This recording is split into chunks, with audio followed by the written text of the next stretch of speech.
Sénic vient aussi de sortir de la scène du banc. Claudia Sénic est avec nous, professeure à Sorbonne Université et à l'école d'économie de Paris PSE, membre de l'Institut universitaire de France. Bonjour Claudia, installez-vous, prenez un micro. En ces temps de politique et économique instable et parfois confus, on va prendre un petit peu de recul avec Claudia Sénic.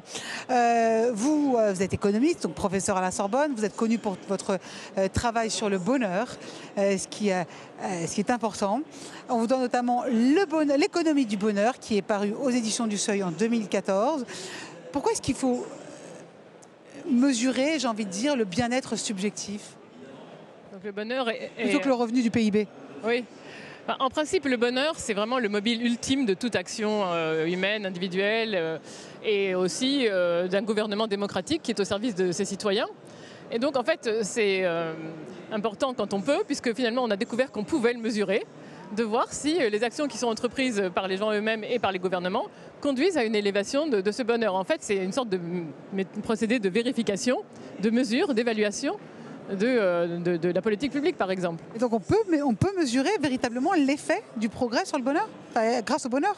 Alors on peut, le bonheur, l'économie du bonheur, parce que ce que je fais, est une approche complètement libérale, agnostique, où on demande aux gens eux-mêmes ce qu'ils pensent, sans leur demander pourquoi, sans leur dire dites-nous si vous êtes heureux pour telle ou telle raison. On leur demande juste, sur une échelle de 0 à 10, 0 c'est la pire vie possible, 10 c'est la meilleure vie possible, par exemple, où est-ce que vous êtes?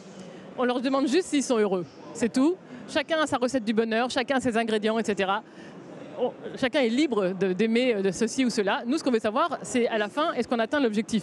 Donc on leur pose cette question, qui est vraiment l'outcome, le résultat, et on voit si ce qui s'est passé, les périodes de croissance, le Covid, le télétravail, les inégalités, les comparaisons, enfin tout ce qu'on veut, est-ce que ça rend les gens heureux ou pas finalement?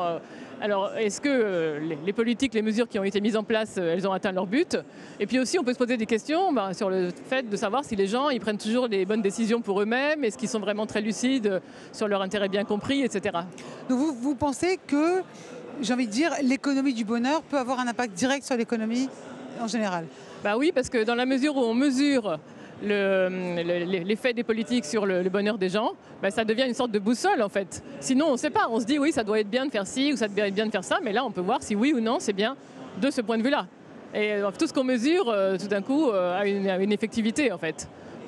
Gouverner c'est mesurer. Quel est le lien entre bonheur et vérité? Le thème c'est la vérité cette année. Entre bonheur et vérité, donc là ce que j'ai essayé de montrer c'est que la recherche de la vérité sur un point particulier qui est le lien entre croissance et bonheur, qui est quelque chose qui intéresse les gens ici, qui a été vraiment remis en question dans ce domaine de recherche dès le début.